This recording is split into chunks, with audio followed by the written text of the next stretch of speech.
आपके बीच में कहानी का शीर्षक है कि मालिक सब देखता है। एक बार एक महात्मा के पास में दो ज्ञान के लिए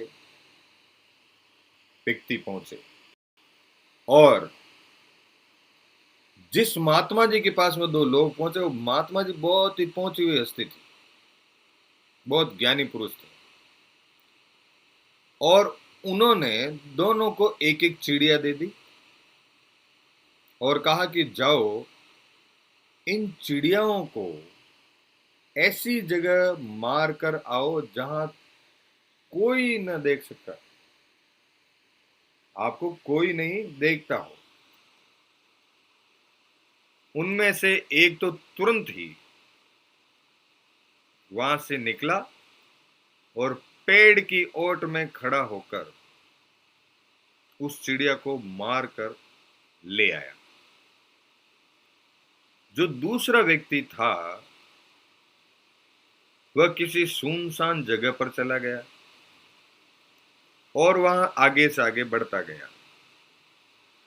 जब भी वो उस चिड़िया को मारने ही वाला होता है, तभी उसके मन में कुछ ख्याल आते हैं। वो अचानक रुक जाता है और वो सोचता है जब मैं इसे मारता हूं तो ये मुझे देखती है और मैं भी इसे देखता हूं।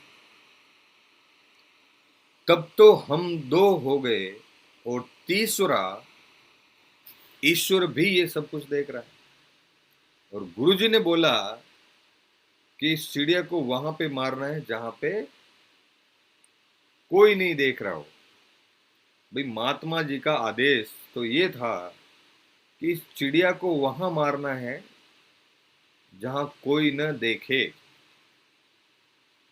लेकिन अगर इस चिड़िया को मैं मारता हूं तो इस चिड़िया मुझे देख रही है, इस चिड़िया को मैं देख रहा हूं और वो ईश्वर, वो परमात्मा जो सर्वविदित है, हर जगह पे है, वो तो हमें देख ही रहा है। तो तीन तीन लोग देख रहे हैं।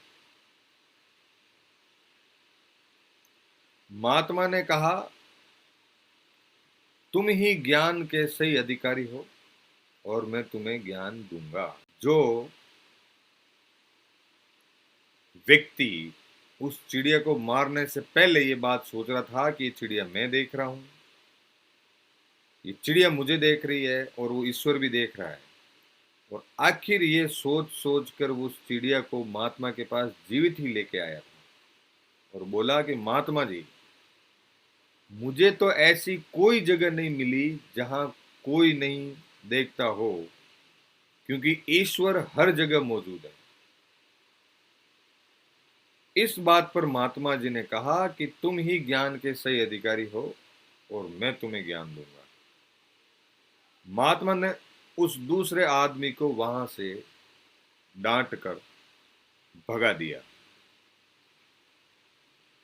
सीख ये है कि अगर हम ईश्वर को हर जगह हाजिर नाजिर समझते हैं, हर बात, किसी भी प्रकार की बुराई की बात सोचने पहले हमें बचाव के लिए सोचना चाहिए कि जो मैं सोच रहा हूं, जो मैं कर रहा हूं, वो कोई और देखे नहीं देखे, ईश्वर तो देख ही रहा है। तो भगवान परमात्मा सर्वविदित हर जगह पे रहते हैं और हर जगह पे क्या, इंसान बातों ही बातों में एक चीज को तो भूल ही जाता है कि परमात्मा तो स्वतः हमारी आत्मा के अंदर रहते हैं। उसकी खोज हमें कहीं और जगह से करने की जरूरत ही नहीं है। तो हमारे अंदर की आत्मा, हमारे अंदर की आत्मा ही हमारे अड़ोस पड़ोस, रिश्तेदार और देखने वालों को ये संदेश दे ही देती है कि हमारे भीतर क्या चल रहा है। तो ईश्वर हमेशा उसी व्यक्ति के साथ में रहता है जो अच्छी सोच के साथ में, अच्छे विचारों के साथ में आगे बढ़ता है, क्योंकि ईश्वर सब कुछ देखता है।